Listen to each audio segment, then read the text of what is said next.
Hi, Dale. Hi, Paulette. Hi, We're with you. thank you. You bet. Okay, let's get you up here in the gallery view and see what have we have. We have Wendy. Hi, Wendy. And Claire checking in. Jeanette's there. Boy, everybody bailing in. Wonderful. Juliana. Cool. We're getting a bunch. See, my roster, I have to take roll.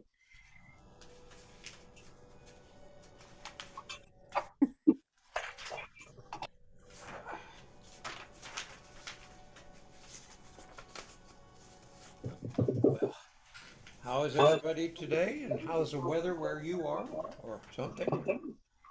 Well, it's beautiful in Portland. It's mild and it's not raining and it's even sunny.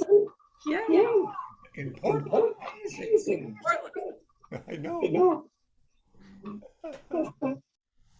Smith. Wendy's here. Claire Hayes here. Juliana. I haven't even moved out today. I'm in the clouds and someone seems to be burning because now my backyard's full of smoke. Well, it's sunny here and it's No, supposed that's to good. get to 50, but it's right now it's only in the high 30s. And Oh, it's let's see, it looks like almost 80 degrees here or 75 or so. But it's windy. oh, Now you're just bragging. Now you're just bragging, okay? It's windy. It's 63 here in California, It's windy. Northern California, oh, and sunny. sweet. 5, 6, who am I missing here? Claire Hayes. Ba-ba. Jeanette.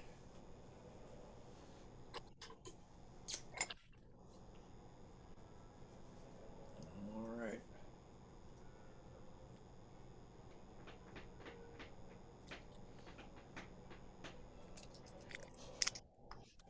Well, she did class this morning, an hour ago ended. We're not going to put him this close next time. He doesn't have time to recover.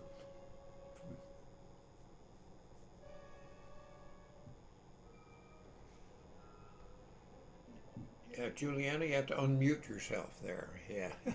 There you There, go. I'm trying different ways to do that. It said I could use my space bar, but that didn't work. Yeah, usually it does. Yeah. Huh. Funny. I'll try it again. Yeah, well, the magic doesn't always work, you know. That's true. Okay, did everybody see the recordings okay? Good, good, Yes. good.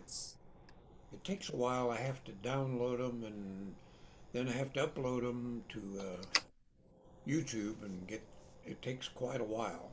The old procedure takes at least an hour to 2 hours. But I'll get out the recording this afternoon to you. When we get Thank you, Dale. You bet. That's Yeah, I right. appreciate all the work. It's helpful to see that class, to listen to it all again. It's Yeah, very oh, yeah. helpful. Everybody was really enjoying that. And that's great. Yeah. No. Thank you. Dale, did you say that the recordings would be available for a couple of days or is it a little bit longer than A that? couple of weeks, Oh, okay. 2 weeks. probably even more, because we'll probably keep them all up till 2 weeks after the last class. Oh, Oh, nice. Thank you. Tell Kath, yeah. So it'll be available a long time. Good. Eventually, I have to make them private, because otherwise, we'd just be giving everything away. Right. So let's see, we got 6 of us. And me. is 6. We're missing. There's 6 of us? Oh, I must have left somebody out. We still got time. People show up. I mean, oh yeah.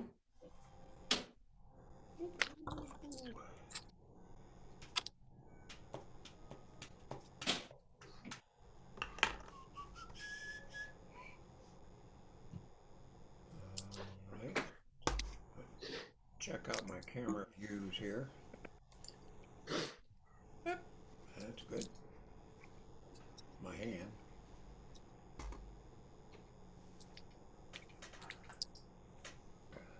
Testing, 1, 2, 3, testing. Yeah, basically. There's Maggie.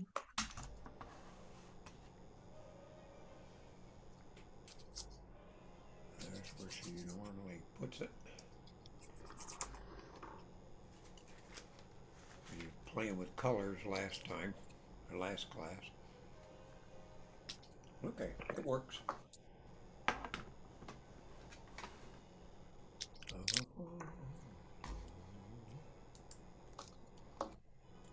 You know. Aha.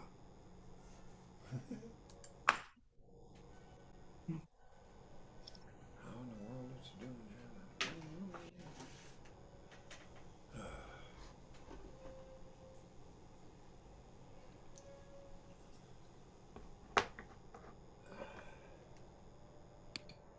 Get my crossword book ready, which is what I do while she's teaching. Keep it. Oh, there's Joy. Hi there. Hi, Dale. Hi, everybody. Hi. Check you in here. Hey, Carol. Hello. Was that Paulette? Hi, Said Carol. hi. Hello, and everybody. Hi there. All right, great. Joy. Jeanette 1, 2, 3, 4, 5, 6, 7, 8. and Joy. Hi, Joy. And Wendy Mhm. and Dale. Yeah. We're only missing a couple. Right. Kathy. Oh, somebody said they couldn't make it. Oh, I think it's Margaret or Maggie. No, it's Paulette. Well, she's here. Oh, she is, okay. Yeah. Mary Kay Sawyer. Let's see her. She might show up. Oh, there's Maggie. She's here. Yeah. So Wendy, are you observing? No, I'm participating. Okay, you were here last time. Yeah. But your background was different, I think. Right. I've decided to move out of an area that's accessible to the cats. Oh. Sounds wise. It makes sense to put a door between me and the cats during class. So Yeah. I've had to retreat. Uh-huh. I don't know, do you worry about cat hair getting in your on your work when you're painting, or no? I probably should. I haven't. Uh-huh. But maybe that's because there's cat hair everywhere and maybe I don't do it anymore. And besides, it may help, you know? That's right. Add a little texture. Yeah. Yeah. They have started sniffing the paints though, so I'm a little afraid that Oh. somebody's gonna lick the paints and that'll be a Oh. problem.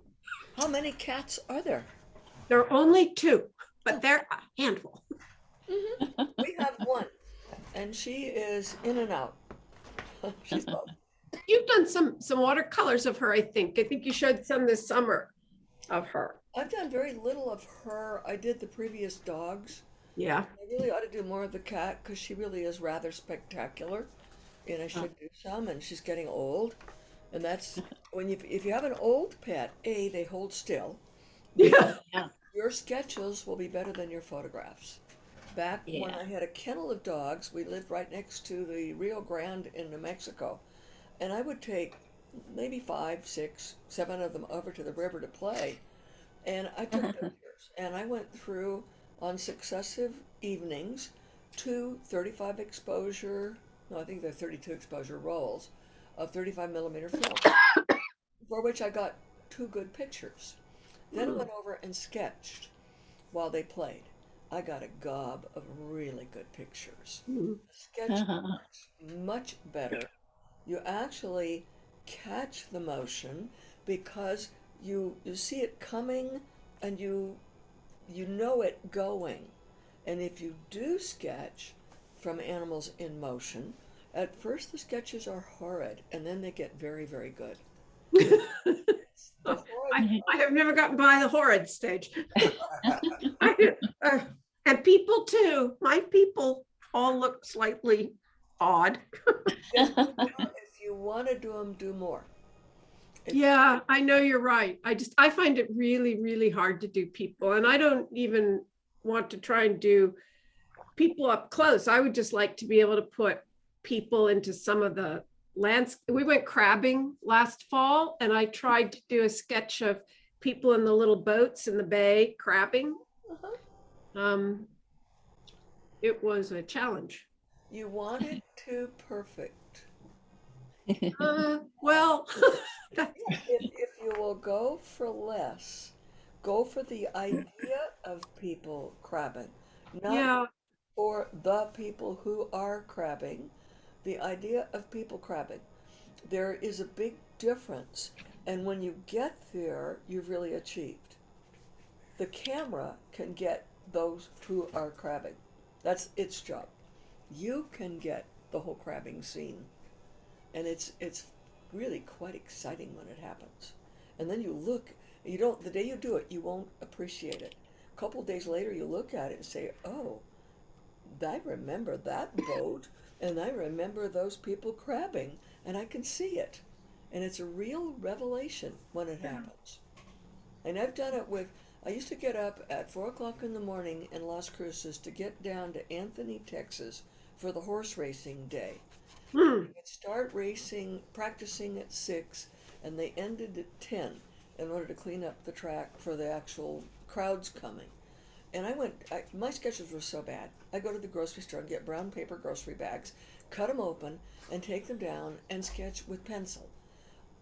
And then I'd get home, and they were so bad, I threw them in a stack in the studio. Well, I was getting up at 4, and my family was staying up at night, and I had teenagers.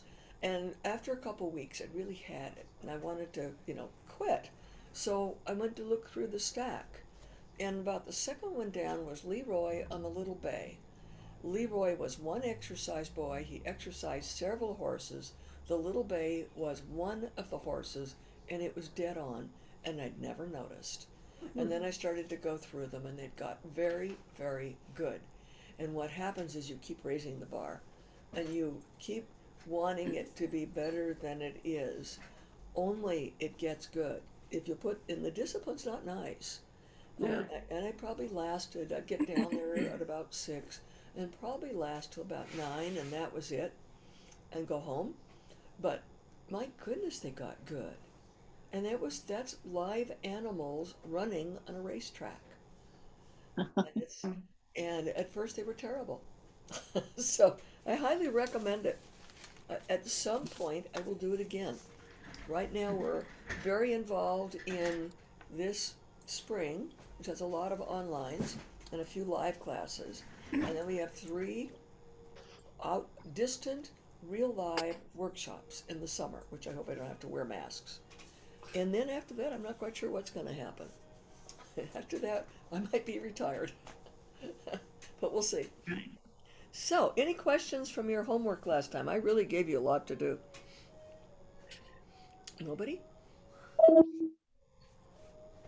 we'll have to see what some of them look like, for goodness sake. There's one of the cats. Yeah, I see one of the cats. It's part of the show. Our cat, He loves Zoom. When he hears people talking, he wants to participate. does he like seeing animal shows on the television? No, just people on Zoom. I call him Zoom Kitty. That's funny. Ours never comes around for Zoom. She sits on Dale's lap in the evening because he's got a much warmer lap than I have. I almost said a hotter lap, which has just been ridiculous. But anyway, I was going to show you this book because Somebody has some background music. Somebody has some background music going on a radio or something. Hey Dale, turn off the radio. I do. And Okay. I don't think he's even in that room yet, but he'll be back here in a minute, and I'll get him to turn it off.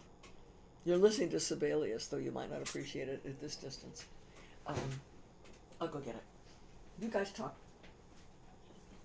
Oh, you got it. Amongst yourselves. Yeah, talk amongst. Raise your hand if you have a cat or more in your home. Because last week I saw several. Cool. But show ours off. Thank you. Dale's going to show off our cat. Oh, Oh, oh, look at that face. What a Wow, beauty. that's a beauty to Has a sketch, especially raccoon. black and white. Wow. This is a Wow. rag doll, and it's a typical coloring on a rag doll. She's just being very She's calm. being very calm. She had been abused, and she. Whoa, good luck. Well, why don't you move back up here and let everything stay back? Wow. I hope Dale's okay. That was just stuff. It's all down now. Nothing else is going to happen. Nothing broke. I'm glad the cat wasn't there. That would have Yeah. been bad.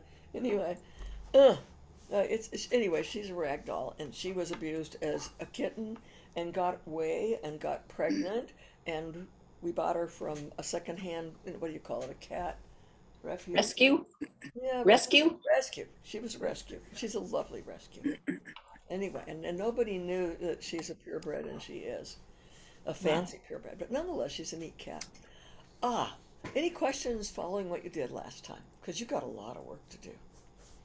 Okay, I'm going to show you where it came from. Here's a question. Yeah. Oh, yes. Claire, what's your question? Not that you have to address it now, but in terms of that picture you sent us with the tree, Mm-hmm. I've worked on that before and I did it again, and my dilemma or my lack of skill doesn't let me get the reflections very well. That little Oh, bit of water where there's some shiny surface kind of thing. So at some point down the road, you might want to make some comments. it's right here. I have it right here because I gave it to somebody else. If Dale will look down, I'll tell you a bit more about this picture. I spent a week trying to figure out how to get that tree because it's what you go for is not what's going to work. So if Dale will put, there you go. And this is a favorite tree, always has been. Well, it's getting old now and falling apart, but nonetheless, I could match the leaves in the tree totally with my paint. But when I put it on paper, it didn't work. What I didn't realize is the reason you see the tree is not the tree, it's what's around it. So where the tree is a yellow and an orange, that cloud happens to have purple and blue in it. Notice you can't see the tree at all against the light sky. But once you put that kind of color next to the other colors, then they zing. It's a complementary color scheme. Over here you've got dark against light. Where these are closer in value, you don't see them very well. But this tree has green and red, yellow and orange, all of that inside it, and you get lost trying to get the orange. I did. When you come down here, it's picking up more of the red. And what makes the water and the reflection is horizontal lines in the water. Will make, and very few, and they'll make it look like water. They're right here on the edge. Edges tell you a lot. They're right there. They're not so much here because the rocks that come down towards you, because of perspective, are at an angle. But somewhere in there, if you introduce anything that's straight horizontal, it will work as water. Then, of course, you have the sand. The photograph, it turned out lighter than it really is. And it always, this has been a real bafflement to me. All the sand and all the dirt here has some degree of Purple Lake in it. And Purple Lake seems to be the answer. Plus, when I look at something like that, I'm trying to figure it out. I don't say, is that yellow? I say, what color is it not? And then I look at the yellows I have, and then say, nope, it's not yellow. It is not cadmium red. It is not burnt sienna. Wait a minute. Water burnt sienna down. Really thin it. And it comes out amazingly like that. So it just barely colors the paper. And I've learned to do this. You look at tree trunks in a forest and you try to analyze their color. They're usually not the color you used as a child. They're not burnt umber or burnt sienna straight out of the box. In fact, they may be straight lavender. And if you look at them and say, what color is it not, you will begin to figure it out, and it's a surprise. I've seen green tree trunks, purple tree trunks, red tree trunks, blue tree trunks, when I thought they were all brown. And they're not. And it's so what you were raised with, you were raised to get a color out of a box with not many choices and stick it on the paper. And that stays with you. And you really have to try a little experiment and say, nope, not that one. Well, what about the next one? Doesn't look likely, but maybe it's it. So yeah, there's a lot more to this. I mean, to keep me there going back for 5 mornings, there's a lot more to this. It's much tougher than it seems, but it's much more learning too. It's a great photo to work from, and being there is even more challenging. Oh, there was another thing. On sunny days, the leaves were a different color than they were on cloudy days. A remarkably different color, and I never expected that either. Totally. And it didn't work until you hit the color that it was. It is really strange. But, observation is a big deal. How did you do with your color charts? There was one I didn't have last week because I didn't see it was here. But the one on the top, that is a straight complementary color scheme. She was wearing beige against a beige wall, but the sketch turned out beautifully. And so, having a great sketch, I said, okay, put her against a beige wall, it's never going to work. And it's senseless to make the wall red, so I made the wall green, and then made her shirt red. When you have something that's terrific, make it stand out by contrast and color. You own both of those. And you can do it. You've got to think, okay, this one's really good. I don't want it to just fade away. And so then you change it. Now I hope you enjoyed the color wheel. I was going to show you the book it came from. This is the classic book. Dale's going to back off a little bit. On landscape painting. It's never been surpassed. So it is still in print. Carl Koger was one of my mentors. He was apprenticed to John F. Carlson when Carl was 9. Carl was teaching adults when he was 11. And he maintained that friendship for years with Carlson until Carlson died. This was, I don't even remember when it was first published. It was in its 9th publication in 1970. This is Carl's own personal copy. He had an art school, so he lent out books, and there's where he had his little card, you could rent it out. Not many color photos in here, but nobody has ever surpassed the information if you want to paint landscapes. Nobody else has this information. That's why the book is still being published. You can get it on Amazon. It's about $13. If you want to do landscapes, it is well worth having. He explains all the things you will want to know as you get ready. And before you get ready, it will be over your head. But when the time comes that you're ready to do it, it's an amazing book. The new one is paperbacked. His materials I'm a little different on, and his cleaning materials I'm different on. But the material in the book explaining landscape just hasn't been surpassed. So, I'll take it. oh good, Dale's going to take it from me. Today we're moving on. I've got things written out. Focal point. This is the third lesson. We're going to have some things you've done before too. But, and then the fourth one is all journaling. Oh, we're going to look at theirs first. Yes, we got to look at yours and see what you did. So if somebody's got to be ready, I'm going to turn this over so it's not distracting. There we go. You can't see it. And Claire, why don't we ask you what you did? Woo, pretty. I didn't do the big one. I didn't do the little one. I did one in between. Wow, were you exact? That looks like Yeah. a prism.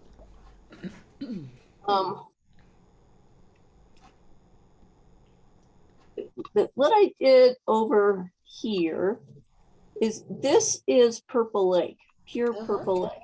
Yeah. But behind it, and I don't know if everyone, if you look on that specifically, behind it is a mixture to make a violet or a purple using alizarin, crimson, and ultramarine blue. So this little bitty bit behind the is what you get, and this ring here is alizarin crimson and ultramarine, which is another way that people get purple. So I wanted to compare those two, so I did them both there. Very disciplined. And I'm looking, you've got your opposites. They're on. What is great about this is you memorize where your primaries are and where your secondaries are on the two triangles. So you're looking at something in your work that's really good and you want it to stand out. And let's say it is a blue-green. Well, what's across from a blue-green? It's going to have to involve blue and green, and you can think of where they are on this color wheel and go directly across. And you'll memorize it, and it works. It's amazing. So great. It's a beautiful job. Wow. Very disciplined. That took a little while. Jeanette, what'd you do? Where, Jeanette? She's up here. I don't know. Ah, There you go. I just I tried to blend them. uh-huh. Some of them didn't work as well as I thought they should, but If you do it again, having done this, the next one will be much better. I thought that the first one that I did, I missed on a lot of the colors. But the second one, when I was doing the little one, it came out right. And it came out right enough that I'm not ever going to do it again. I hate discipline. So to do that was hard and took me some time. I don't think I told you that when I do something disciplined, I put the reward down first. I write it on the paper. And my standard rewards are I get a glass of wine, or I get to go play in the garden, or if it's really bad, I get a glass of wine in the garden. That's the ultimate. And I write it down so I'm going to get it. And then I figure on an hour and a half, because an hour and a half is about my max for extreme discipline. And so if I feel good at the end of that, I might put in another 15 minutes. But I won't plan to put it in. I'll plan to leave. That way I can handle it. I'm not a disciplined person. I'm a free runner. Anyway, very nice. It worked well. I bet you got what you wanted out of it. We've got Wendy. Oh, so I had more limited time this weekend, and I decided that I will do the color wheel probably after I finish teaching my class at the end of the semester. But in the meantime, I wanted to try the photograph that you sent, because one of the issues I've been having, as silly as it sounds, is I've been having real trouble doing skies or putting things into context. I usually end up doing an item and it just floats in white paper. So this time I tried doing the tree, and especially wanted to get the sky. And it's funny, it's brighter in the original, like the gold in the tree is more striking than it is in what I'm looking at on the screen. Mm-hmm. I think the screen dulls it down a little bit. I've noticed that on my stuff too. Yeah. So that's what I did. And then because I wanted to play with sky, I also did this. Oh, nice. And tried to play with the sky. I wasn't really happy with all the cacti, but the sky I liked. if and that's fine. To have something you like is superb. Mhm. And you might not always get something you like. So yeah, your sky's coming along very nicely. And I'm going to put in a note on just skies today, which will probably help you a lot. So that'll be a good one. Who's you've got the list? I don't. Yeah. Julie or Where's the Julie? She's right. Joy Thompson? Juliana. There she is. Mm-hmm. So Juliana, you're on. Okay. Ah. I need to do this again because the I think it's the blue green I'm not happy with, and the yellow's in the wrong place. But I've also done a bunch of Oh, good. Super. All labeled. And I don't know where exactly I'm going to put them, but I have about 10 sheets of just to find out what everything in the box did together. So I've been trying to do that systematically. And then I am also had trouble with sky. I did the photograph 3 times. I didn't really like many of them. This was the last one, and this is the one I didn't really like the sky in. Uh-huh. It's too pale. I didn't know when to lay the sky in. So this time I actually blocked out space for the tree and laid the sky in first. And because it's so damp up here, I used a hairdryer to dry that off before I put other things in around it. Okay. So I don't, and this is, I do not know how to do sky. And I've watched your sky thing on KCTS. I've watched it multiple times. I played with wet. I played with all kinds of things and still couldn't get, either it was too deep or too pale, like this one's too pale. Anyway, I'm looking forward to more sky. Cool. You've got a couple things you guys have asked for, which I've got to write down, because remember, I'm leaving the last one empty. So sky, and then there was another one that one of you wanted that we didn't particularly address here. It wasn't sky, it was something else. But I'm going to put it in on the last lesson. Enough if you aren't already sick of it, because you will have got sky again in this lesson. In this lesson, you've got sky. So that's going to help. Okay, who are we missing? Margaret. Yeah, Is that Margaret Ware? Maggie. Maggie. Okay, Maggie, what did you get? Well, I didn't do the color wheel because I've done a lot of color studies. I've got a whole notebook of them, but I took the photo and then I just mixed up colors that sort of matched what the photo was. It didn't exactly translate when I actually did the painting myself, but I know what it should be. It just didn't happen.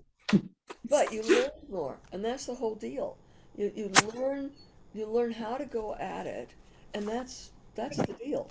If you learn how to go for it, then it will happen in due time. Everything just takes time. Are we missing anybody in there? Yeah, we haven't got it. We got a couple to go. Okay, you got to find them. Yep. We did Joy Thompson. Joy. Okay.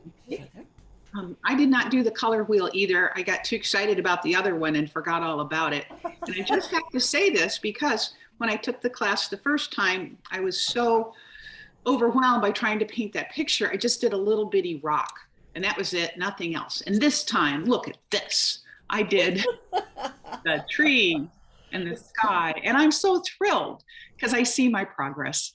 You'll also see a lovely sky, which other people would envy. It's worked out very nicely. Yeah, I love the colors you're using.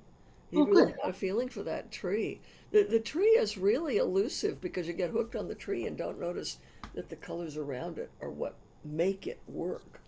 I do have a question. Yeah. In the sky, what I think I'm seeing is when I have some paint down and then I put more paint over it, there's a little like a little line of that color as it dries.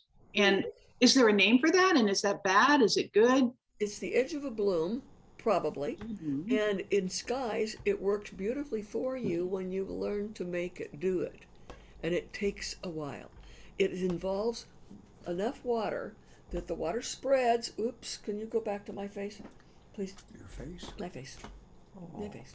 do we have to? Yeah, you have to. we're challenging Dale. Okay, the water spreads out. As it spreads out, it carries the pigment.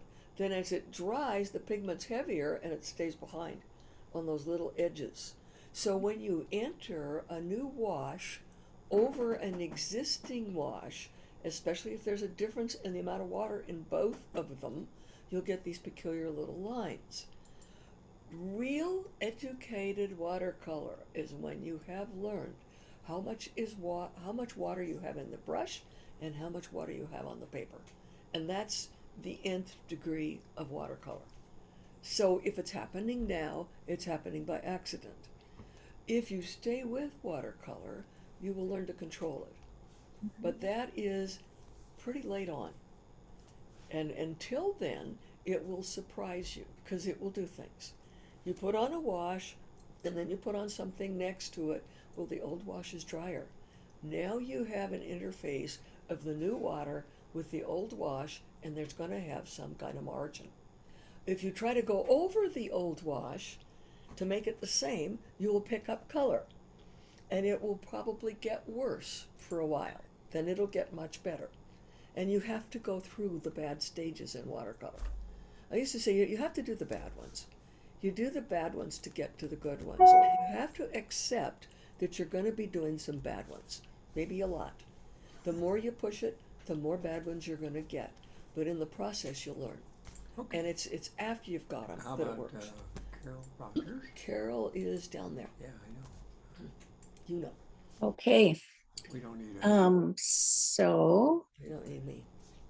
all right, I did a big and small color Good. wheels. Mm-hmm. And then I did this. Uh-huh. Nice color mixing on that one next to your left hand. Really cool colors. Thanks. And then I did this. Ah. And you've pretty well, you notice how much the tree stands out in front of the dark background? It stands out next to a light background. It doesn't stand out much. Next to the dark, it really does. But you can hold it down where you can see too. We can definitely see it. Hold it lower so you can see with your eyes. There you go. Yeah. But yes, and it worked out very well, perspective-wise, color-wise, and that group of yellowish browns closest to her face in the land, that's really nicely done. Thanks. I bet Yeah. that took a little time. It took a little time. And I was experimenting with the ink. So I used the edge of the ink to make mostly the sky is from the ink that I just kind of put dots around the tree edges. Uh-huh. And Okay. I kind of like the way, I think that makes it stand out too. It's not necessarily realistic, but Hey, you don't need realism. Yeah. and then I want to try to finish this off. This needs to be, paled, and I probably put a red wash on that. But anyway, I want to play around with it some more, but I'm pretty happy with how it's looking so far. I think you should be pretty happy with how it's looking so far. Yeah. Yeah, very nicely done. Thanks. And Mary Kay. Mary Kay is still there. There she is. Oh, right there. Hello. I was looking on the side and I didn't see her. Okay, let's see. There we go. Oh, look at those beautiful colors. Ooh. So The way you've divided the colors is exciting. I got happy with my purple. I'm very fond of purple, so. The California Impressionists went through a purple period, and then after that, they all tried to avoid purple. And it's a wonderful color to make other colors sing. Yeah. Yeah. It's where you're going to get your yellows and oranges is out of your purples and blues. Wow. You won't, they're not all mixed, but that's how you make the yellows and oranges stand out. Very nicely done. Yeah. Had Lovely fun. Color mix. Yeah. Super. Well, today we're going to go on to focal point, and you're also going to get a little tad on skies at the same time. You've done this one before, but it won't hurt you to do it again. Your three things that are a mess when you're relatively new are contrast, perspective of contrast, perspective of color, and focal point. And focal point may be the biggest of the whole bunch. So on that, I know you've seen these before, but I'm going to do them again because they're pretty blatant. And I did all of them. Let's see, if I go this way, I get a nice clean surface. And Dale's going to come down on the surface. Cool. So as soon as you're down there, this one is simply too much of everything. Some people like it. The only thing that saved it was having some empty space here to put the red dates in the palm tree. But every bloody leaf is in there. And it's just, and I quit at this, I finished this one. I did several successful sketches, then bogged down and put all this time in there.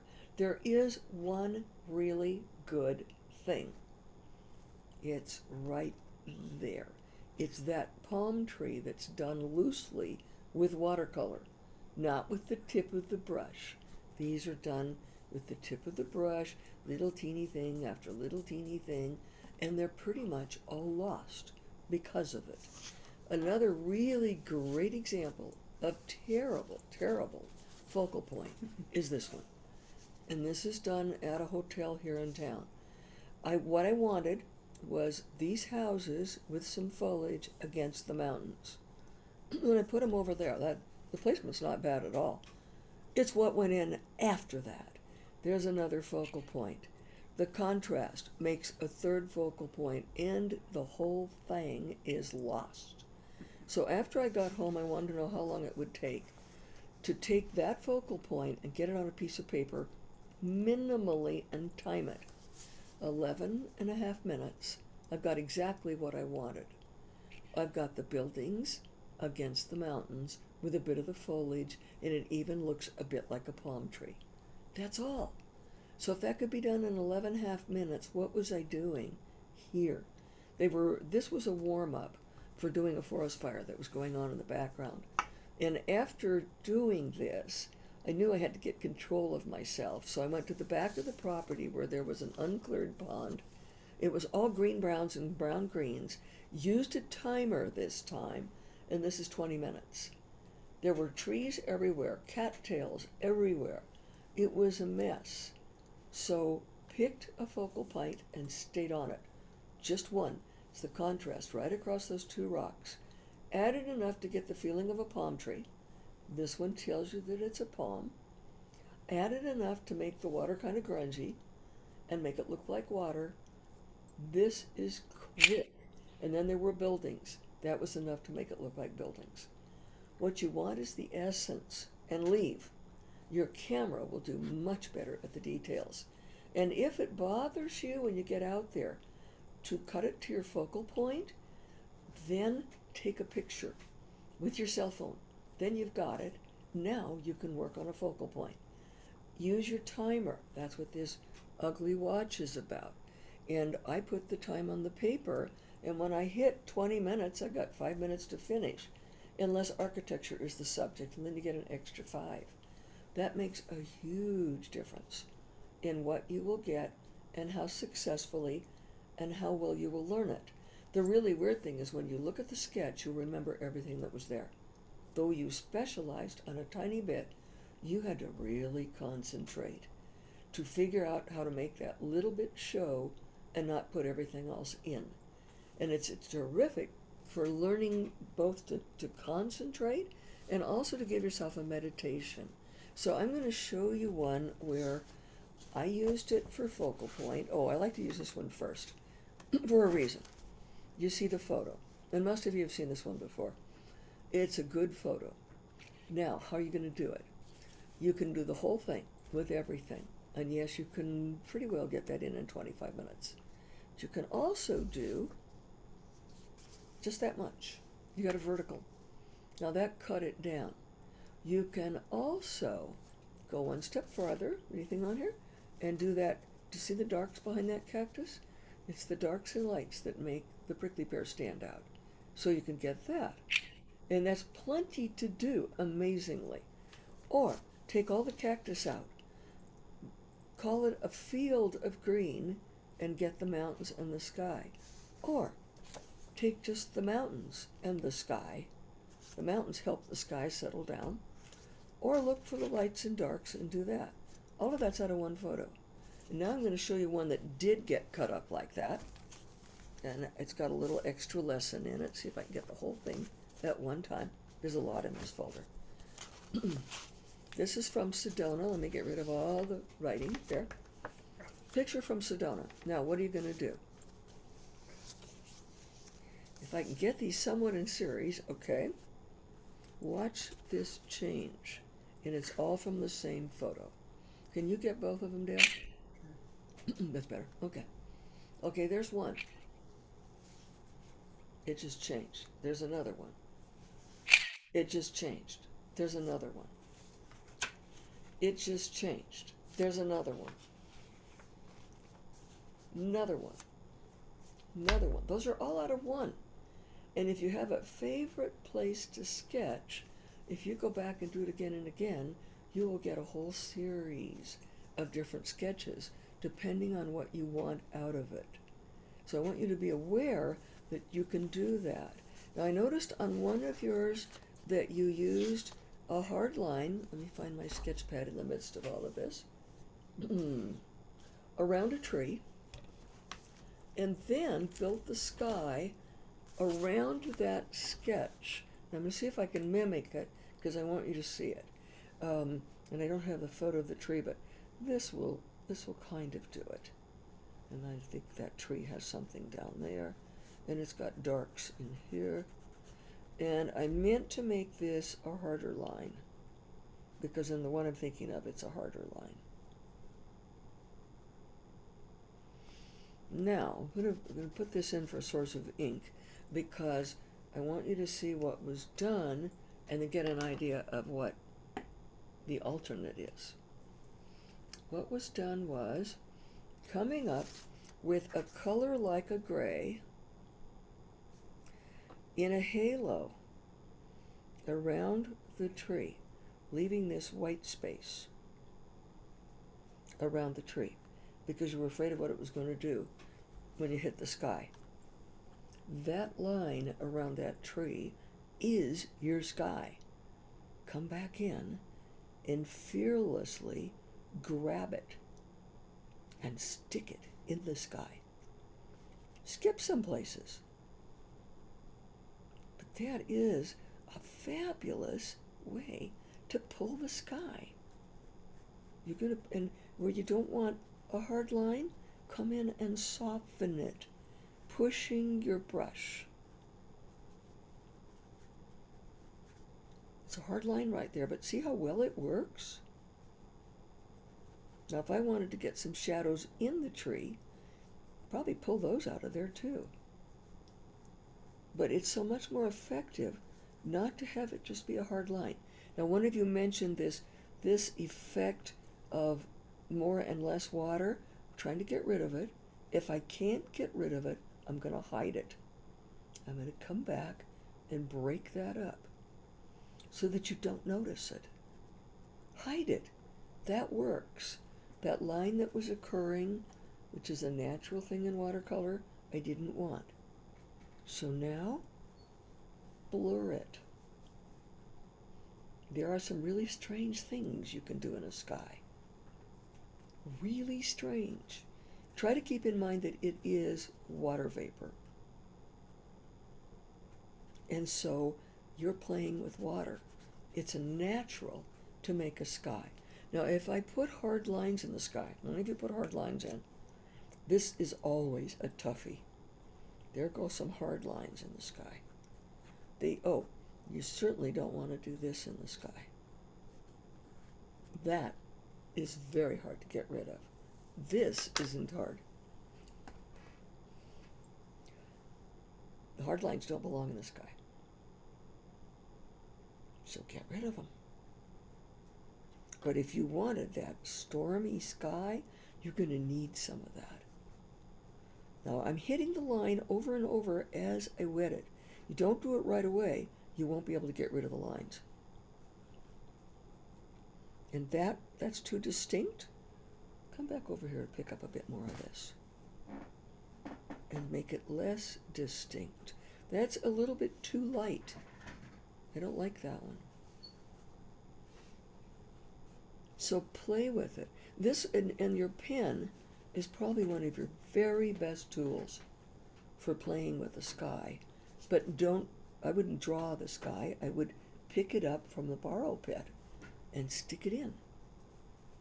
But have water in there first. Same thing if you're playing with water, like a stream, a lake. They are water. The mist in a fountain, fog, they're all water. Oh, and the one of you who mentioned it's taking forever for it to dry. You're in a wet climate at a wet time of year. I recommend 3 pads. I taught in Mendocino in fog for 3 days. And after the first day, and I do this stuff all the time, I'm used to it. After the first day, I just got fed up and said, go buy 2 more pads. And we're there and we have the supplies. That way, by the time the first one is getting dry enough that you can do something, the third one, you've been playing with the third one. Now, if this has been wet, I won't be able to move it.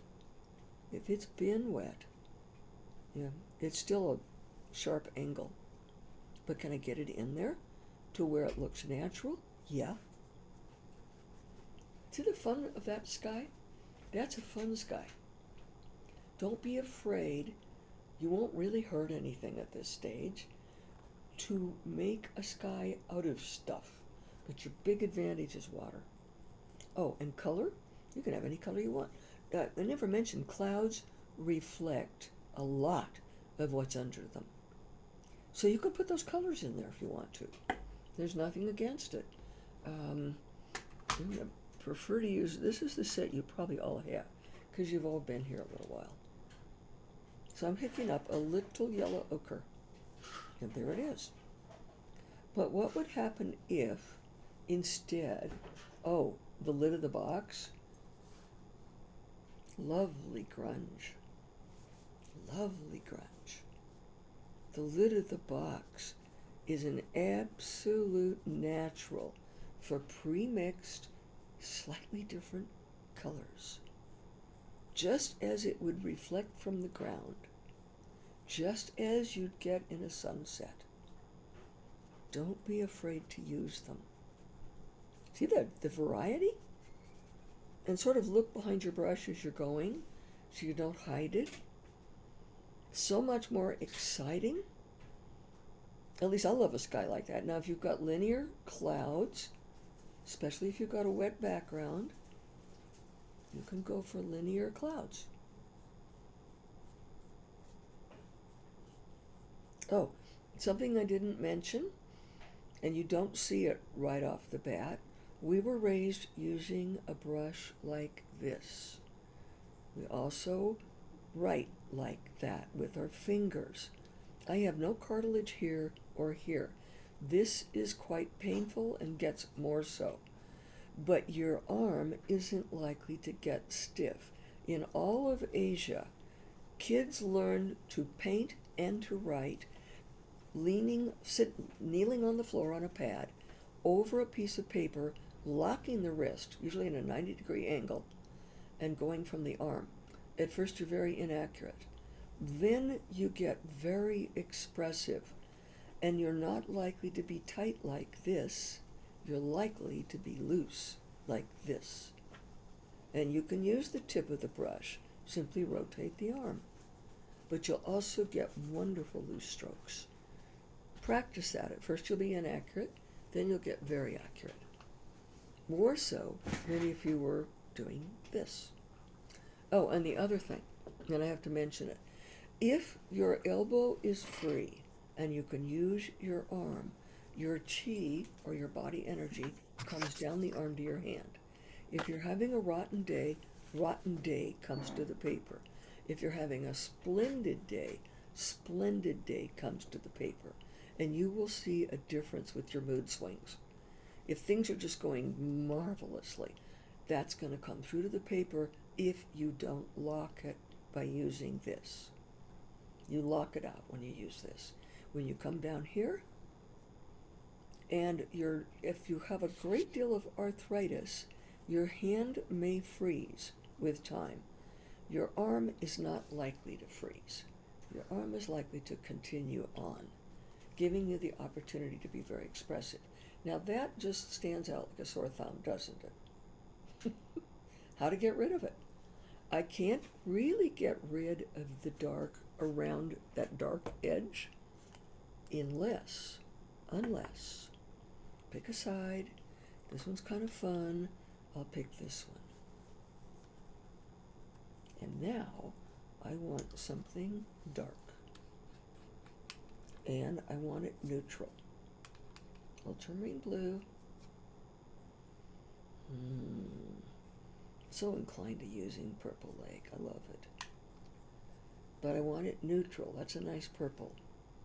Now throw in the third of the primaries and it'll go gray. Either goes gray or brown. Now come in here and get the background dark enough to go with this. I rather like that, but I'm going to do something with it in a minute on purpose. Why not? A drop of water. Is anybody else only not seeing Kath's up close? Because I'm just getting the thumbnail, Kath. Everybody needs to mute so that she'll be active as the speaker. There are a couple of people not muted. Huh. Is that any better? Dale's playing. Is it getting better? Now what's happening here is I've got rid of that edge on purpose. And I'm keeping this edge on purpose. Just because it's a nice edge. But that was just this ugly edge. So now I've gone right straight across it and wrecked it on purpose. Then I like that. Not so sure about this. So I'm going to come up and pick up some more color and come across. Ooh, that was nice. Leave it. That's a leave-a-trite. Now, suddenly things are getting more exciting. If the sky's not working, you're not playing enough. You're taking yourself too seriously. It's only paper. And the whole pad's about $3.50 plus shipping. And it's 24 sheets, and that's 48 sides. So why not? Now, what if I wanted to get rain out of this? That one's dry. I can't do it. How about this one? Not good enough, but it was sure worth a try. It's close. This is all on one sheet of paper playing. So don't be afraid of it. Really play. Of course, this was cleanup. But the more you play, especially on skies, I saw Bob Blair was my major teacher in watercolor. And in a sky, this is in a sky. Now, who would do this? Blair would. He came in like this. It doesn't belong in a sky. Until you wiggle it. And I saw him do it, and I couldn't believe it. And yet, look at how it works now. Yet you can make all kinds of mistakes. It's all about water. It is water. And isn't that fun? And you do this by playing. You are playing with pushing water around. Let's say I just stick water here and come back and pick up out of the lid of the box some grunge. Ooh, that's nice. that's a cloud right there in the lid. And then tip it in. What happens? It's sort of boring. Better. Every time I pick up the brush, it's going to leave a little puddle. because it's got more water in it than what's under it. There's the bottom. Where's the top? That sounds like a Cole Porter song. If I'm the bottom, you're the top. It is a Cole Porter song. Now look how that worked. That is clouds. That is gorgeous clouds. And if I had the patience, I would add some clean water here, and it would push its way up there and make a beautiful bloom. Oh, somebody got a UPS package. We put that doorbell in because we couldn't hear the previous one. So that's clouds. I want you to see that. Kath, Yes? could you pull down, put your paper back there and then pull it down to the bottom so that we can see what you did in the top? You said something about raindrops and we couldn't see that. Okay, I'm going to put a dark field in right here, just for the fun of it. Take my finger, and this may be too wet. It has to be a little bit drier to get this to work. I'm using the junk out of the lid right now. I'm using this crud because it's a nice color. Now, when this may be too wet, it may not work. You got to watch for dryness. You take your finger and go like that. And what do you know? You've got rain. And then in a minute, as it gets a little drier, I can put a lighter patch over it, also with a finger. It's all dryness. How dry, how wet, and when. And sometimes you miss things completely because you don't look back. But when you're playing, really play with the sky. Nothing is more fun. Nobody knows what you saw. Nobody can say you got it wrong. Nobody. You're the only one who saw your sky. The only one. So play with it. That made it a little lighter up there, but I didn't wait long enough. And when you're really in the Northwest where it's raining all the time, well, this does look like rain. Look at that. But where it's raining all the time up there and the humidity is super high, I recommend that you probably, for practice, maybe get a bigger pad. The Strathmore paper's cheap and it really works well. Get a bigger pad or get several of these and just go back and forth. When I was in Mendocino, I had to go back and forth between 3 pads. First one would be getting dry while the last, to work on again, to finish, while the last one was getting started. It was just impossible. Pretty, but impossible. See, you change your timing when you do it. You change your effect. I haven't done this yet. Why not?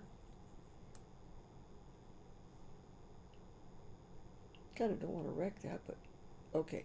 That's a drop of water. That's not going to be as obvious as it would be if that were a darker field. So, and it has to be wet. It can't be dry. It won't have any effect on a dry area. I'm going to make a dark field. And I particularly like to use the 2 blues for this because they work really well. I'm pulling up a bunch of ultramarine blue. A bunch.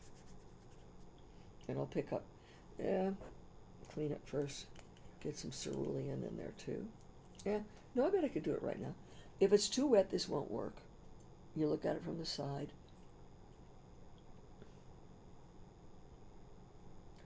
That should create a massive bloom.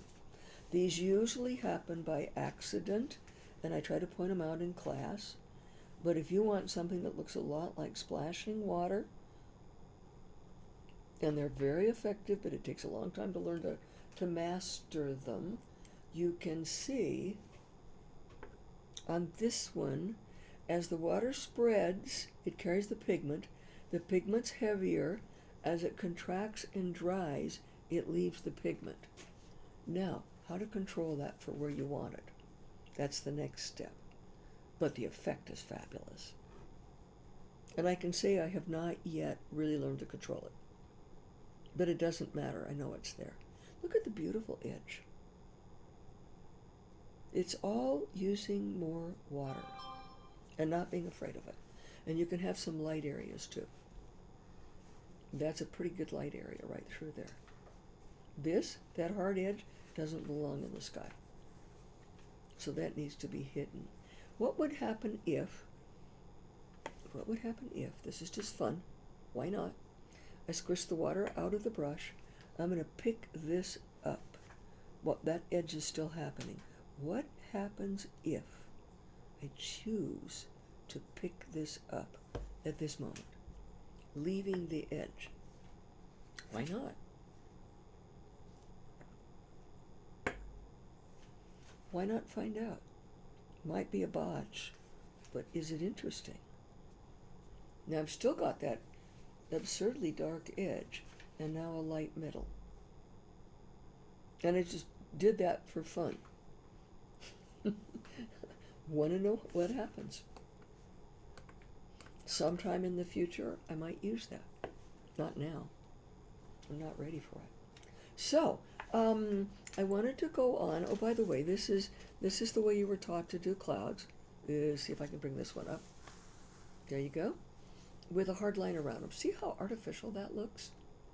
And this is done with a wet field and tipping in the same background color. And once it's dry, nothing is stopping you from adding more. And I can go back in now and add anything I want. Let's say I want some of this dark gray. Here, well, that was an accident. I hit it before I wanted to. And I'm going to accent that. But notice that I wet it first. You try to do this over an area, you're going to get a very hard edge. I need something dark enough. Yeah, it's dark enough. Do that over something, and you're going to get a dark edge like that.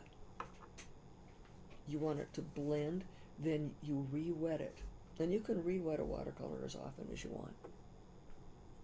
When you're re-wetting, if it's something really, really good, let's say I really like this edge, re-wet it quickly and do not go over it again. If you go over it again, you are likely to smudge. Actually, it's holding pretty well. It's softening the edges. Notice you can pick up a watercolor. You can change a watercolor for up to 20 years. I learned that from a curator in one of the classes. So that was a sharp edge, and now it's not. That will not work on the pen line. I don't care how much you try. That pen line is going to stay there. Right. Yeah. And you saw how much that one changed. That actually changed effectively. That's not. Sometimes you'll ruin a watercolor, but you'll learn. Any more questions? I mean, I didn't plan to hit the clouds so much right now, but hey, this was a fun one. That sky, I'd be really happy to have in a real watercolor. I'm not so nuts about the dark line here. I think I'd go darker around it to make it not look like a hard line. But, you gotta learn. Yes. Well, I was playing with that a lot over the last 2 days, trying to get this kind of situation, and I was never able to do it. And what happened was my paper began to like pill. You're going through. You're just wearing out the paper, that's all. Yeah, because it looks like that. Yeah, use it just another piece of paper. If you push it hard enough, yes, this paper will pill, but it takes a wheel of a lot of stress. When we do that scraping exercise, which we'll be doing next time, yes, you will push it to where you make it pill. But it takes an awful lot before it does that. Some papers won't take it at all. This paper is a tough paper. Tough and inexpensive is a great combination. And I love all the stuff that's happening here. I'd be just overjoyed with this sky in a real serious watercolor. That's a fun sky. There's just so much variety going on in there. Now, I was going to have you work on focal point, and I'm taking all your time. But you asked about skies. Skies are water, and there's nothing more appropriate for watercolor. A big, big sky and a little landscape, and you get to play in the sky. The landscape you might have to be more accurate with, but the sky, nobody knows what you saw. It's one of the biggest advantages. You can't tell me what my clouds look like. I can tell you. Oh, by the way, this is a botch. Some of you have seen this one. That's a terrible botch. There was no way to salvage it, and I tried. The only thing you can do is cut out everything but the porch. Maybe, no, that ruins that. It breaks it up again. And I've tried everything I could think of to get some subject out of this, instead of just have it be more and more and more junk, and it remained more and more and more junk. When you do a bad one, sometimes it's fun to try to turn it into something good. It may not do it, but you'll learn. So I'm going to give you a couple for you to practice on a little bit while we're still here with focal point. What do you need? Won't need it quite right away. Okay. And I will give you this one because this is a fun one. And then do I have one to have you? I want you to do that one on your own. And I've got a couple real good focal point ones. Oh, I'm going to show you how this one worked. Then I was also going to show you linear perspective at the same time. Linear perspective is a bitch, but it's worth doing. Back off on the camera a tad. This is a home in Ann Arbor, and it's on the way where I taught. And I was fascinated with this front porch. I was actually fascinated with the red bench. But what happened was, every time I started to do it, I tried to get everything in, like the boards over here, the retaining wall, this side of the building, the door, the window, the sign, the plants, from the other side, the 2 Adirondack chairs. And then finally I passed it one day and decided the focal point really was the bench, not the rest of it, and got this. So when I give you examples this time, you're going to get a couple to pick focal points out of, and they are intentionally loaded with focal points.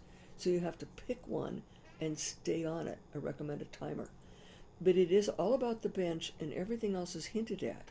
The plants, the rocks, they were in there, the building, the edge, the mailbox, the door, but it's all right here. You go right there on color. You've got red and green, not red and blue, but red and green to make the red show up. The window's not taken over.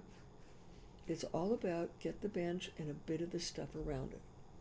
And it's hard to do that. You really got to think about it. I found on buildings, it makes them far more interesting if they have a number to include the number, but perhaps not overpower with it. It's right there. Don't make that so distinct that you don't see this. It'll be very easy to do that. But this was a fun job on focal point, and I kept going by it and kept, just every time I wanted to sketch it, I wanted to put everything in, the whole thing. And then it was just, you can't do it. There's not enough time. Your time is precious. So then I'm going to go from here to linear perspective, and then your example is going to be a focal point, not linear perspective.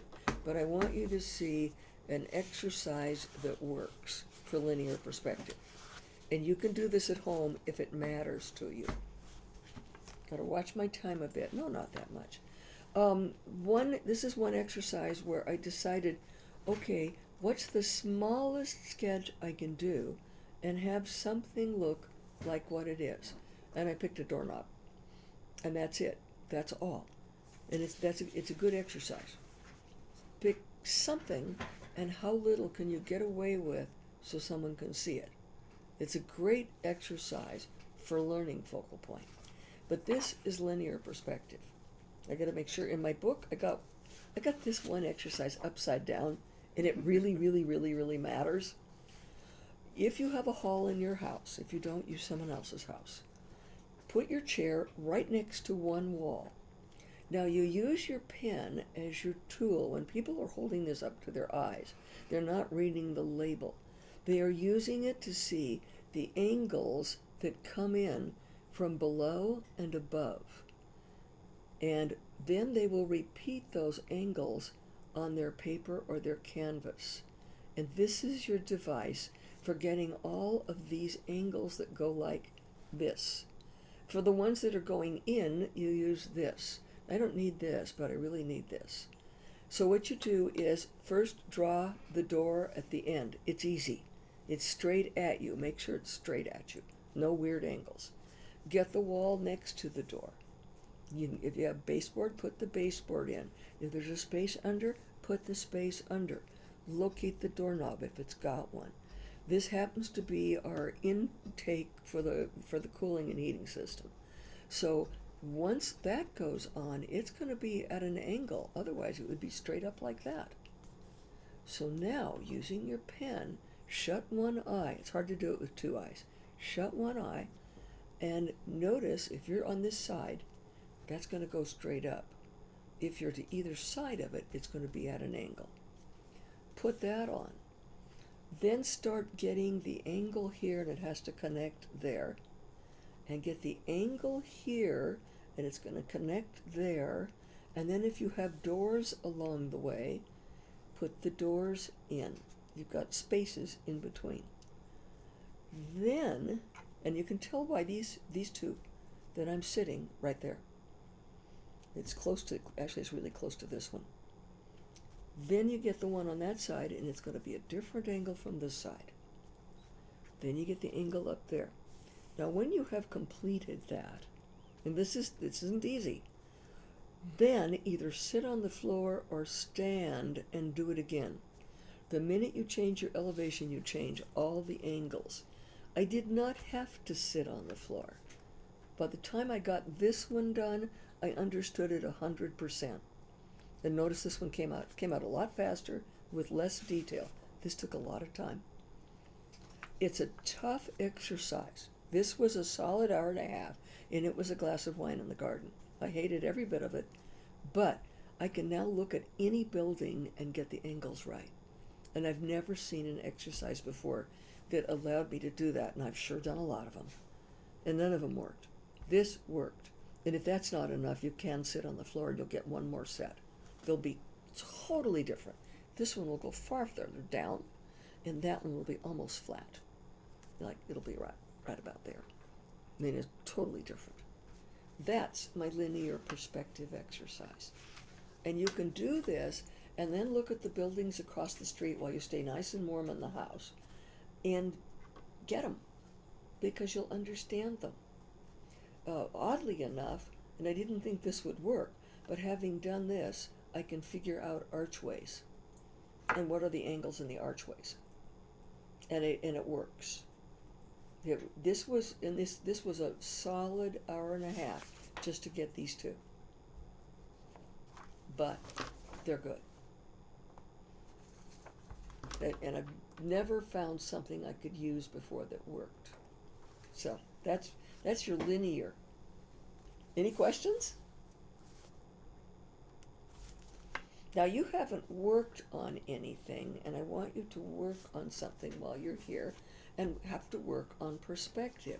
So I'm going to give you a photo, and then you'll get a couple different ones. I should have one in here that's not terribly easy. I don't want it to be terribly easy or terribly boring. That one you're going to get for homework. Let me get rid of the background. You have to pick a focal point. Get your job. Pick a focal point. And what I usually do is I scan across, something gets my attention, and I go back to it. And then try to catch that. There are a bunch of different ones. I want you to have to discover it and pull it out. Oh, and somebody asked about water. good example of water.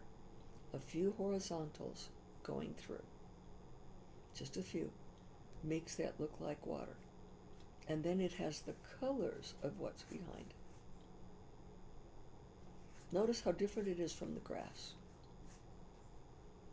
The grass does not have those horizontals. It's got little light, scattered light, but it's not the same. That's a squiggle. So I'm going to give you, let's say 20 minutes on this. So far I've just been lecturing. I've got to let you do stuff.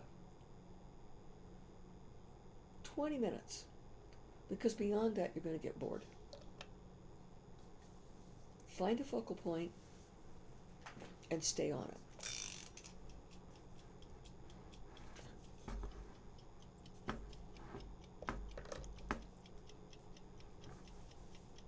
Can you get that pretty well in focus? I hope it's well focused. Yeah, that was your mouse. Killed it. Yeah, he killed the mouse. That's as good as it gets. I don't know. Okay. Not perfect. I got a couple of fun ones for sending to them for practice. Okay. So you started the clock? Yeah, he's gone. Okay. Do you want to mute? Uh-huh. Good.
there's still 10 minutes to go. So if you're worrying about the time, that's a lot of time. Good. That's it.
go back into the mood.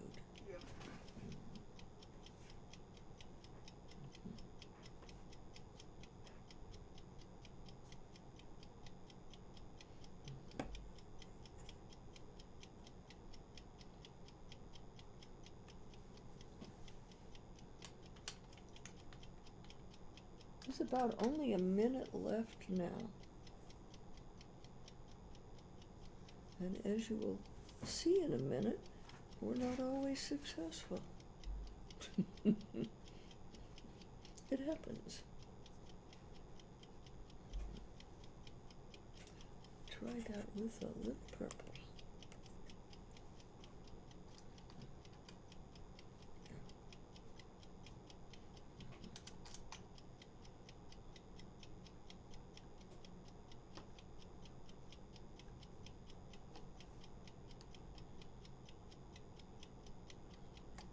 That is a little bit lighter.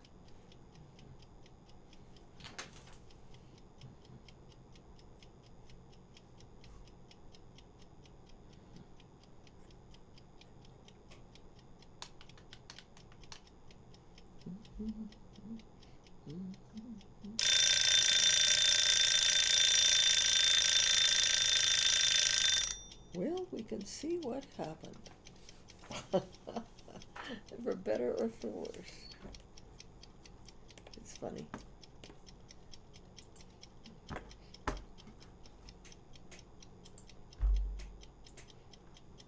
Here's the gallery. Goody. And I will move this up, and I'll actually show mine first because it's not what I would call successful, but every time you try it, you get closer. So, can you back up a little bit, Sure. and I will see if I can get them together better. There, okay. That's close up. There you go. Thank you. I was after that edge. And, yeah. That's kind of interesting, as long as you didn't compare it to the real thing. I think it has possibilities if you don't compare it to the real thing. You see, they don't always work, but it's okay. It's interesting. Something I did want to point out, and this tree is a good example. Can you get in a little closer on just this? Sure. Okay. We are inclined, usually, because we were taught to do this when we were kids, to do a clean tree trunk and clean branches where you see every one of them. But in reality, you don't. Notice that foliage cuts across here. A little foliage cuts across here, but a lot cuts across here. And you see only parts of branches. I'm not muted, am I? And then up in here, you've got a couple of branches which help make this a tree, but the rest are covered. You cover all the bad parts with foliage. If you've got a good tree trunk, if part of it's really good, don't cover that part. I don't care if that's reality or not. Leave the good part showing and cover the bad parts. It gives you a tremendous amount of leeway, because part of the tree may be very good and part of it may be very bad. So you just sling the foliage across the bad parts. It makes it so much better. It's so much easier. The camera can do it. Can we see yours again, please? Sure. Mm-hmm. You have to back off and show. Here you go. Oh, and just back off a bit more, so you get to see the real thing too. And I tried, as just sort of a last and afterthought, to convert this to a bit of water, and can do more so, just so you get the feeling of it. It doesn't really matter what it looks like. I need a little more pigment than that.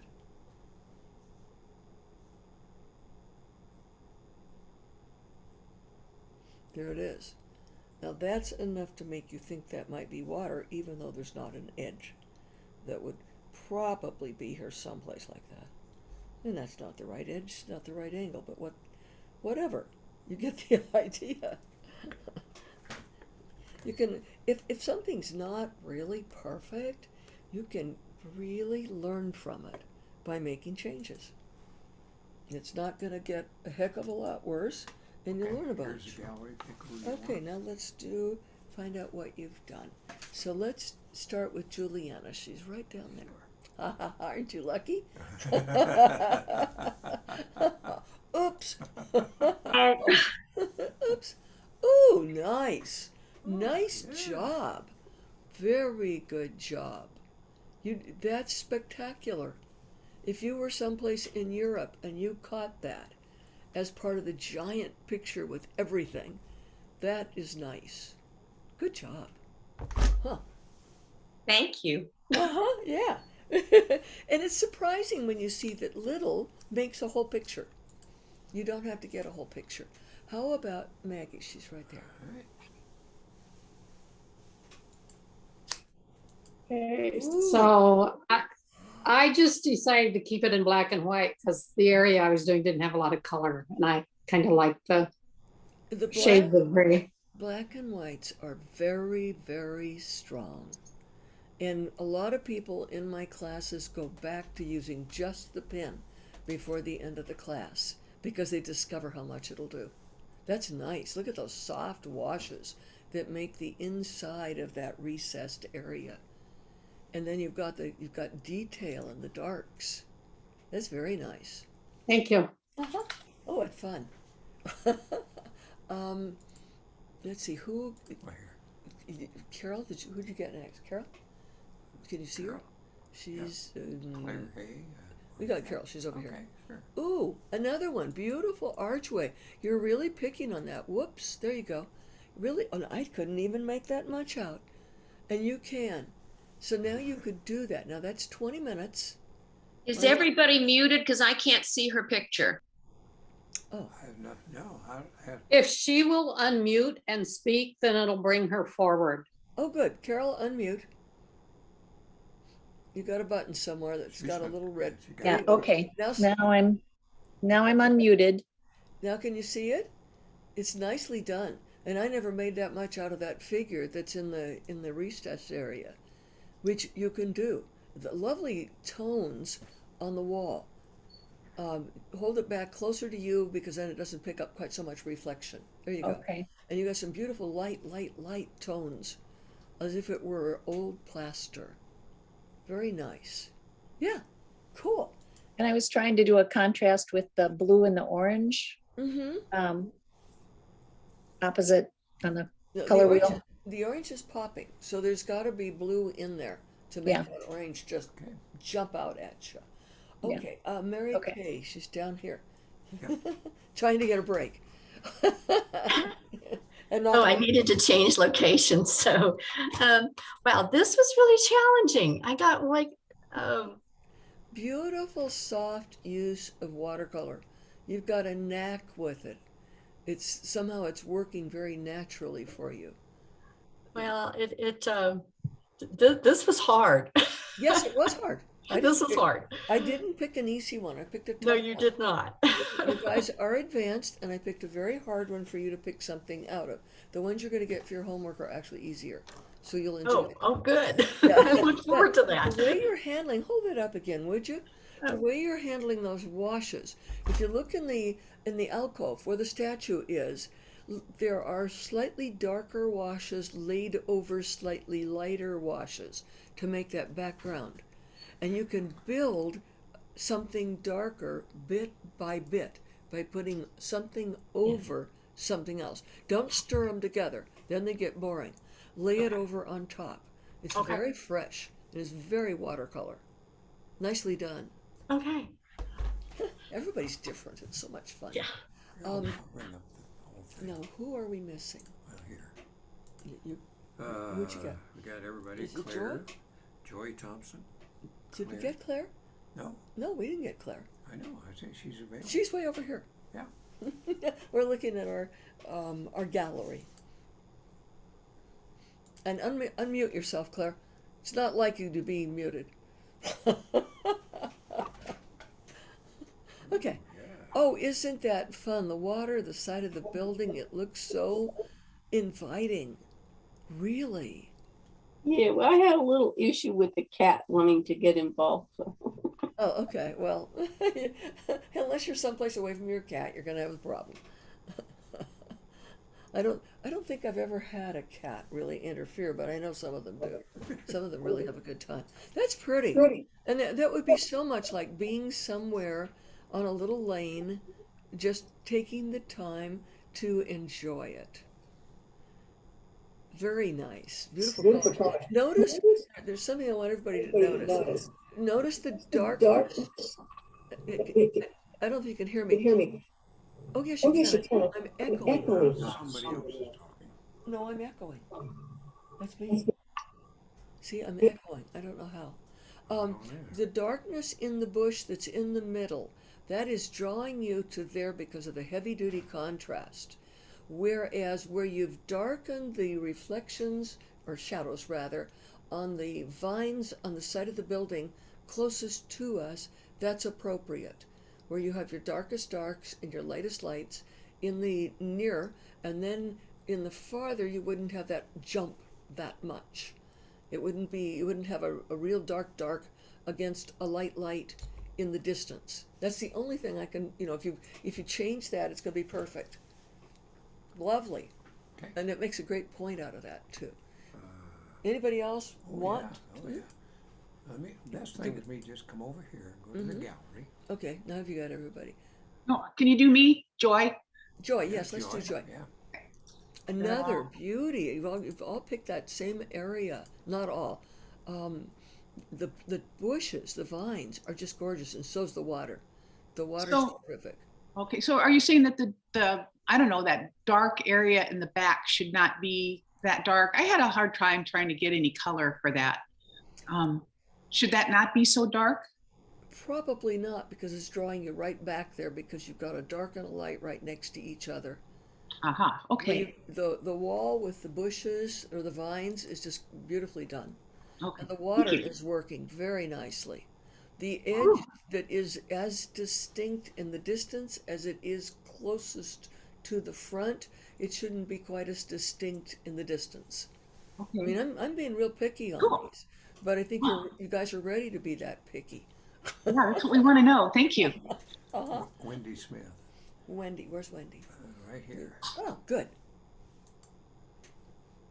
Okay, so let me see if I can get this up there. And we have Jeanette Lombardi. Nice. Notice how dark that bush is at the bottom that's in the foreground. That is a foreground thing, to go that super dark and then go lighter as you go into the distance. The super darks belong in your foreground, and then they disappear with distance. There's not as much of a difference between your darks and lights as you go farther away. The tree is a little bit, you can't tell the distance so much because it too has lights and darks. However, you're not putting individual leaves on it. Good for you. Yeah. A lot of people put individual leaves on the trees, and later you understand that they come in batches of lights and darks with maybe a leaf or two.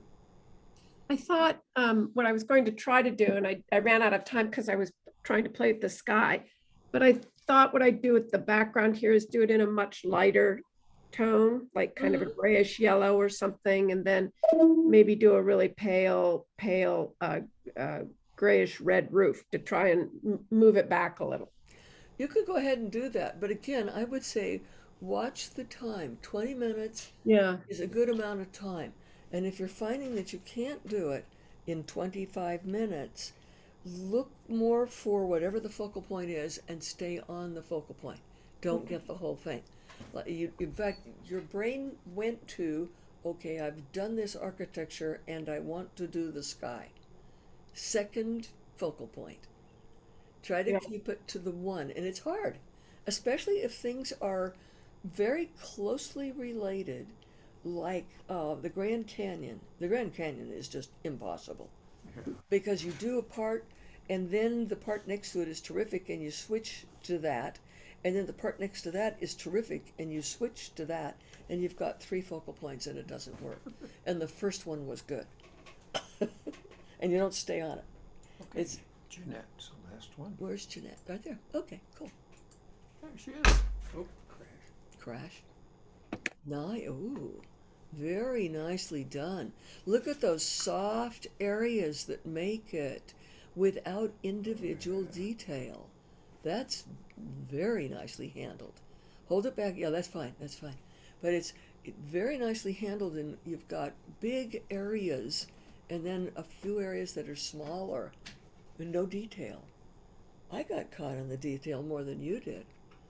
Terrific. Thank you. Yeah, very nice. You guys Thank did so well. Wait till you see what you do with the homework. 'Cause Oh. I did a couple of beauties for the homework, and one of them you'll have a hard time staying on focal point. The other one I think is just too much fun. So You're down. send them both. Huh? You're there. I'm where? Oh, I'm back down to this. Yeah. Okay. Do you have any other questions, areas, things you want me to play with a little bit before you leave today?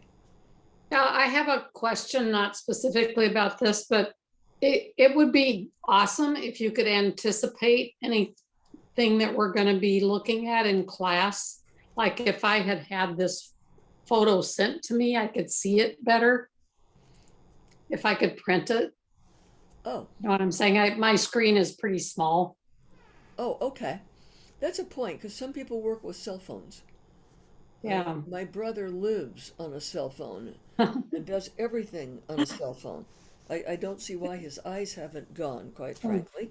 Yeah, we could do that. Yeah. Yeah, just consider it. Thank you so much. Yeah, because whatever what I'm going to do next time, I can send it to you, and then the following time, you're going to pretty much pick whatever you want. The last session, you're going to pretty much pick what you want. This next time, I will be doing scraping and wax, and I'll send a couple of examples first, so you have them, especially on the scraping. Okay, I can do that. Anything else? I mean, I've got this big blank space out here. You want you? Huh? I can put you up. Well, I don't think I've got anything. I've given them so much to do in this class session. Is there anything I forgot? I'm sure I showed you this one. This one, go ahead and come back down here. One of the reasons this looks so peculiar is that it also uses wax. And I've not yet incorporated wax much in landscapes, but I'm going to. It was very popular in the 1800s. And it's in, you can see the lighter part there. Well, the lighter part is held with just some jiggled wax. If you don't have a candle stub, make one out of, even a birthday candle works, but usually they break because they're so thin. The wax in them works perfectly. But just a normal white candle, low quality is great. Not, what's the high end? Not beeswax. Beeswax fills in the lower spaces in the paper, and this is cold pressed, and so it has a slight texture. And beeswax fills in all of it, so you just get a big blank space. Harder, cheaper candles work better. And so this has wax. You can see, oh, there's one. There's a line of it right there. And you can see, then you start to pick it up in other places. But it gives some very interesting texture. And the purple here is a wash over a wash. The whole thing was tan, then the purple was added over the top. And that's just Purple Lake. It does so many things. Yeah, maybe you could show what you're going to be doing next. Show what I'm doing next? Well, I'm going to send it to them. Well, but they could see it here too. Okay, Dale wants me to show you what we're going to do next. So, I think it'd be a good way. Scraping, right? Scraping, there's one over there that's a real jewel, if you can find it. We have a table behind us with all kinds of things that haven't been cleaned up. Can you see one? No. I saw it. So you ask for one, and if you saw it, it's got to be nearby. Color. There. Nothing there. Wait a minute. Now Dale wants one. Okay. Oh, here's one. You got one? I can do the wax. Here's a whole bunch Okay, and then I need a candle stub out of my bag. Okay. Oh, okay. The main part. This one, because this is hard to catch onto, I'll give you a little preview. This is scraping. The texture that looks like granite is the paper itself. It's cold pressed. This is done with the butt end of your pilot pen. That end. And to get a wide line, you use the butt like this. To get a thin line, you look at like this. And both my two first mentors, Carl and Bob, used their thumbnails. I just couldn't take filthy, dirty thumbnails all the time. So I learned to use tools. And so these are just scraped in a slightly wet surface. And I'll show you how. And the angle of the scraper is Do you important. have a card in here? No, they'll get that next time. I think that's okay. This group is here for a reason. This was a credit card that has, some of them are punched out of a big sheet. This one was punched out and there was an imperfection that you don't see, but it left a track.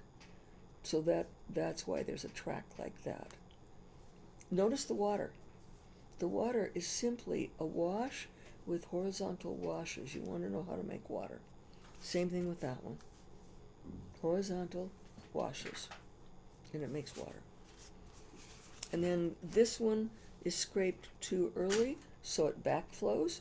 You don't get these beautifully crisp edges. You've got to know when to scrape. Although I do like the water. It's very loose. And this one, this was allowed to dry before trying to scrape it. And if you allow it to dry, you're not going to get anywhere. And re-wetting it never doesn't work as well as if you get it at the right moment. So we'll be doing this next time. And the other thing is wax we'll be doing next time. Wax has huge possibilities. But I'll just, and this is an old piece I've had forever. It's a candle stub. And oh, Sargent, I haven't brought Sargent out yet. Ooh, guess what I'm going to do next? This is wax, and this is wax. And then, but you have to guess. You're an advanced class. You don't have to guess. Bring a pencil. I make my beginning classes guess where it is. Bring a pencil next time, because you can outline where it is. But if I put color on over this, doesn't matter what the color is. See the wax? It's one of the ways to make falling water. Now you can't miss it.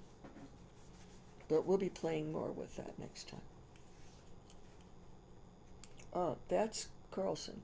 Find me a sergeant. And sergeant is in the peach box. Okay. And I haven't used him much, and golly, I should have. Oh, yeah, this one. Yeah, and if you could bring the photos. Oh, no, just a minute, I'll get it. It's in a book. Yeah, Singer Sergeant. That one, you? Doesn't matter which one. I'll write a couple, but if you want to have photos from Sergeant. Oh, what? The photos from Sergeant. I'll put down. I didn't plan on this, I don't, and I don't see them. you need to fill in the time. I know that this book I've not torn apart yet because it's a new one. And these are getting very hard to get. If you want one, you better order it. And you order it on, is it Etsy? No. What's the other one where you order all kinds of stuff? Used stuff.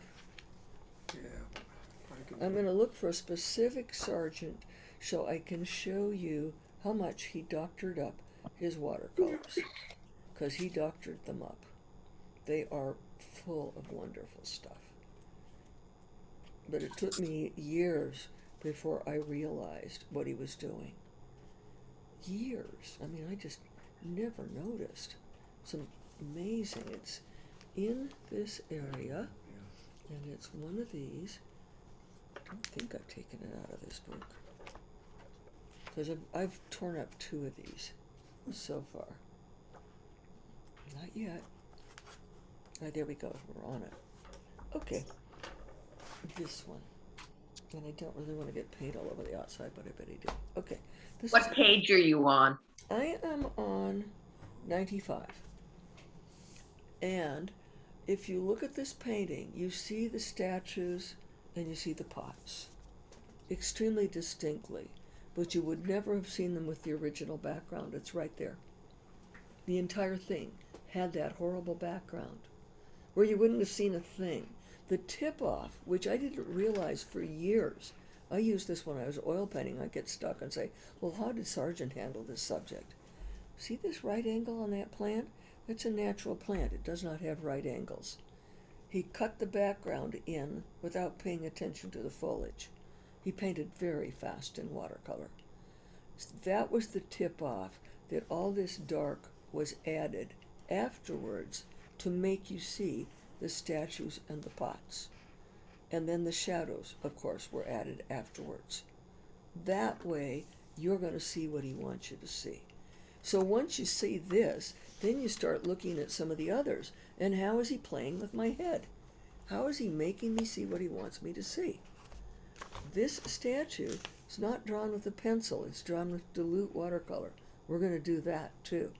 But he changed the outline. The original statue's right there. He didn't like it. So he changed it. Look at how crappy that hand is. This is a person with tremendous ability at portraits. He made a living in portraits. But he's trying to get the atmosphere, not the detail.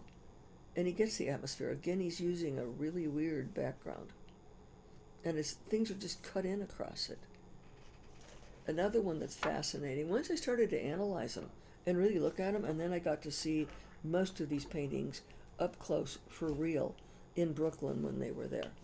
All this stuff, that's all done with first a very light background and then slightly darker washes, one after another, to make it look like the details there, without drawing them. This part's carefully done. But again, this is like that. It's done, and it's very easy once you catch on to how it's done to do it.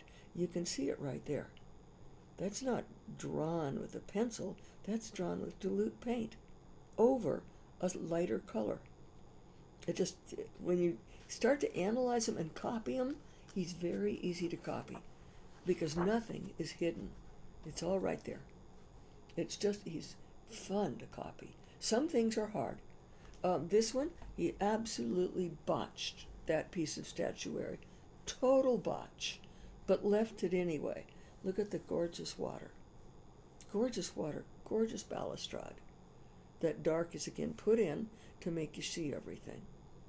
But this, that's funny, and then the water's perfect. And you look at one after another, and you begin, many of them have mistakes. He was part of the Impressionist movement, though he chose to not paint like them. Monet was a close personal friend. Most of them at some point put something vertical straight up a canvas or a paper to see if they could distract your attention from it afterwards by what else they put in. The two figures try to take dominance over sticking this thing right square in the middle. And the sharp detail in the distance, it doesn't belong there. And he's playing with all kinds of things that shouldn't be done. But then his figures are good. Of course, because he did portraits, they're very good. Weird subject matter. Not always what, that's part of a cemetery. And he used wax extensively. When you start to see how much, it's really hard to believe. I'm going to try to find some horses, because the horses are funny. He did gorgeous portraits. One of the best, yeah, the horses. Now, horses were not his thing. He gets a gorgeous rump, puts a red saddle on that horse, hides the front end because it's so bad with the blue horse that he doesn't even make opaque. Then he gets a tail over here. Tails are easy. Tails are just real easy. And he's had to strengthen that line. It was weak. Hide the part of the back leg. It's just funny to look at them. And this one over here is another similar. He gets a perfect rear end on that horse. Very good on these two lower legs, although the proportions are slightly off. But this horse would fall down because one end of it is much longer than the other end. And then he has to hide the front end. Shoulders are too deep, way too deep, and they're off. And he has to hide the front end, so he sticks this tail over it. That's a really good leg. And then back here, if you could see this in reality, it's just about this size. This book gives you the actual sizes. This is 11 by 13, so it'd be bigger than this. You could see where he tried to get these legs and did several different things. That's gouache right there. He did several things to try to get him, and then just darkened the whole darn thing so you can't see how hard he worked on it. Got a good rump on that one. Then you get back to his people, and they're basically flawless, except that is gorgeous. That is just awesome. He was sent to what's now Syria for the Boston Library to do the history of Western religion on the walls. This is, if you want to learn water, this is a beautiful painting to copy. But a lot of this is done with dilute paint and with no pencil. Pencil was his drawing instrument. And when you look at them and figure them out, it's really quite amazing. Super fast with all watercolor. Super fast. And oh, these guys are gouache. Gouache is white paint mixed with watercolor. He had pan and tube watercolor, but he made his gouache from scratch. And he made it very thick. I'm trying to find one. Okay, portraits. Let's see if I can find his favorite person in here. This one, the pencil sketch, is very obvious. It's completely foreshortened. He took his family on trips, and they got to go for free, but he brought costumes and they had to pose. And he liked people lying down. He'd done enough sitting people. So I can pick up Rosemary. Okay, this is his favorite person in the whole wide world. That's Rosemary Ormond, his niece. And look at how perfect her face is. Most of them don't have faces like that at all. This is wax. It's put in just to break that area up. There's wax in the shawl. We'll be doing that. And then on this one, this is his sister. Notice she's not done anything as carefully as Rosemary. But he loves the fabric. And there's these swirls are wax. So he shows the fabric. It's time. Oh, okay. I'm going to show you one more, because I have to. One of the best watercolor portraits I've ever seen. He called it The Tramp, but it looks amazingly like one of his friends. And that would be hard to do that well, with that much energy. The other one on the other side isn't that good. Anyway, we'll see you next time. Oh, and I'll send you the homework, and it won't be as hard as the one you did in class. You have to find the focal point, your focal point. And that's it. We'll see you. Oh, I'll show you that next time. What? Oh, I've got a minute. Here. This is Sergeant as an old man. Notice, can you come down one more time? Notice the rope around his leg here. He's not going to get up and move his umbrella. The bottom's in his shoe. All he has to do is move the shoe relative to the knee, and he moves the umbrella without bothering to get up. Cool. And all of his watercolors are small. He either did them in his lap or on this little easel. Anyway, have a good time.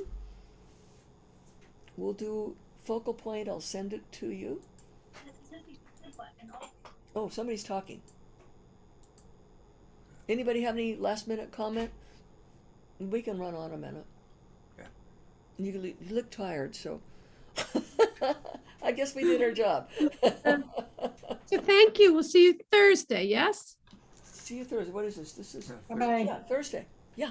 Mm-hmm. Thursday. Same time, same place. Thank you. See you all later. Have fun Thank practicing. you. Bye. Bye-bye.